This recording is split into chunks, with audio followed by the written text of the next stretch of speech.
What's going on, Montana Drone Company fans? This is Jordan Copen coming to you from Missoula, Montana. Hey, I just wanted to talk to you a little bit about two of my favorite drones that I like to utilize.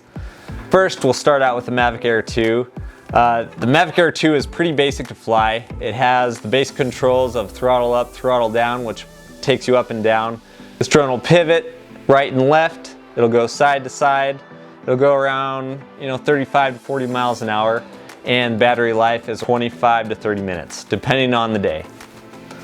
I love this drone because it's packable and portable. I can take it hiking up the mountains with me. I can throw it in my car, and it's just really easy to fly. The application for it is essential when it comes to smooth videography. Whenever I'm doing photo shoots or video shoots, especially for real estate.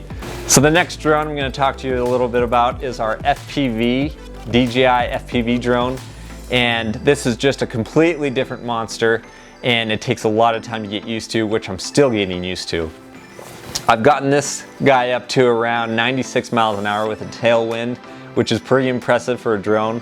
Obviously the battery didn't last because of that, because it uses so much energy. Battery in this, if I keep it in normal mode, would probably last around 20 minutes, but if we're cruising, pretty fast, around 60, 70, 80 miles an hour, it's only gonna last you 4, 5, 6 minutes at the most.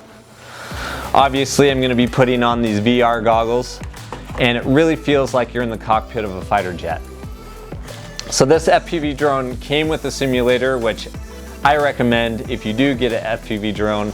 You definitely have to spend a lot of hours on the simulator, and I still have a long ways to go when it comes to that simulator and flying this thing. So I've noticed with the FPV drone that the closer the proximity to the ground that you're flying, the better the video is going to turn out. And you can watch any of the YouTubers online.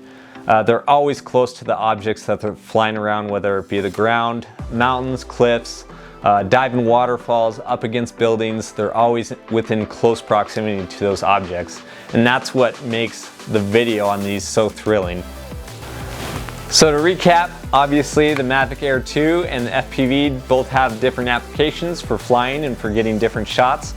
Again, like I said, I really like to get the steady, cinematic shots with the Mavic Air 2, usually one directional. You definitely don't want to pivot too much because the human eye can't comprehend what's going on or can't follow objects on the screen unless you're following an object moving as well. And then there's the FPV, where it goes super fast, closer proximity to the ground, and it can do a lot of tricks, a lot of cool maneuvers in the air, and it's just a different animal, different beast that takes a lot of practice to get good with. Again, I'm Jordan Copen with Montana Drone Company. Get a hold of us with any of your aerial, photography, or video needs. Thanks.